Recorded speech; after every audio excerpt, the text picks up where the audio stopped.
So at this point, Chief Leon and I will take questions, some of which we'll be able to respond to. And then, of course, because it's an open investigation, there are probably parts of those questions that we're not going to be able to respond to. Can you talk about how many students were identified as victims?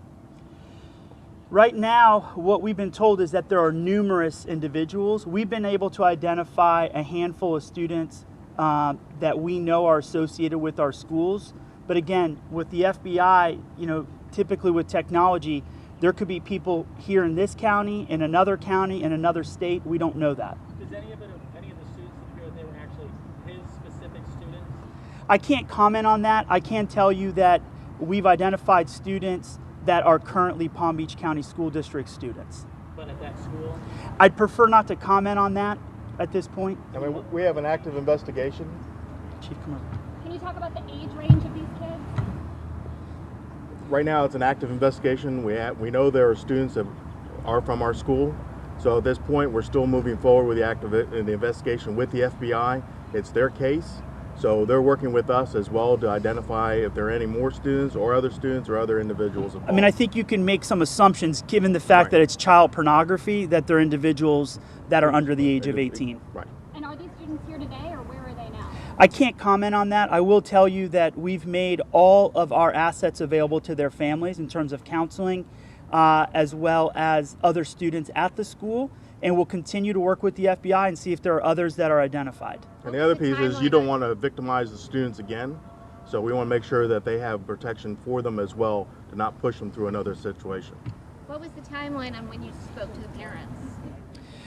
So I can't speak to the exact timeline of the victims because the FBI has been making those points of contact.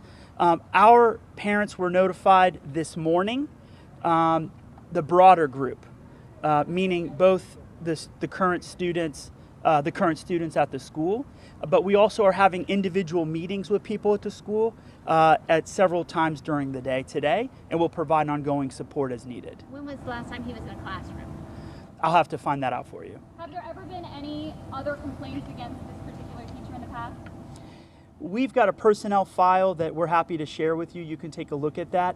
But to my knowledge at this point, I don't know of any, but we'll make available his discipline personnel folder. Were the students male, female, both? At this point, I think we're probably just safe to say that there are students under the age of 18, and I'd prefer not to comment on that. What did he teach? I mean, So he taught several different subjects at the school over the last 6 or 7 years, as well as coached and was involved in other extracurricular activities. what kind of activities? Well, we know one for sure, the robotics component, as well as after-school athletic events. And during any of those after-school events, did that involve travel with students? I can't comment on that at this point. Right. That's all part of the active investigation. So as it unfolds and we're able to provide more information, we'll provide that. But right now, it is the FBI's investigation. So we don't want to undermine their investigation or cause any confusion or intricacies issues with that. So can't confirm if he's ever been on a trip with students? At this point, I'd prefer not to comment on that. In coaching, is there a specific sport he was into? I personally am aware of one, which is basketball.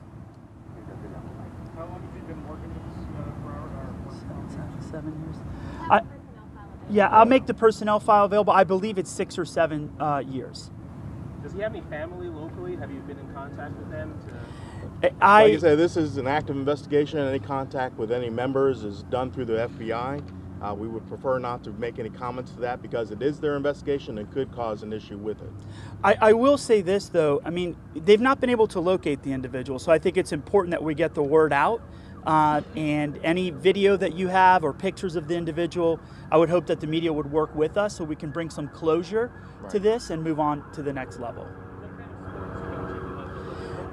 All I'm aware of is the coaching is basketball and an after-school program of robotics. Those are the only two I'm aware of at this point. That doesn't mean that he hasn't coached other things over the years, but again, one of the reasons why it's important that we communicate quickly to parents is to make sure that parents do everything they can when they're with their children to talk about things like internet safety, like the use of technology, and making sure that they're checking their kids' telephones, they're asking the questions, and if they have any information at all that in any way makes them feel uncomfortable, they need to tell an adult. You see something, you say something, and that's important. There are other, if you go onto the school district website, School Police, under our resources, there's a component there for parents as well called NetSmarts, and it has a lot of helpful techniques, tools that parents can utilize to help ensure that their child is safe on the internet. It would be beneficial to put that out as well. Last question. Where was Perry last seen? Within Palm Beach County? That's part of the investigation. Thank you all. I'll stay after with Kathy to answer any additional questions you have. Thank you very much.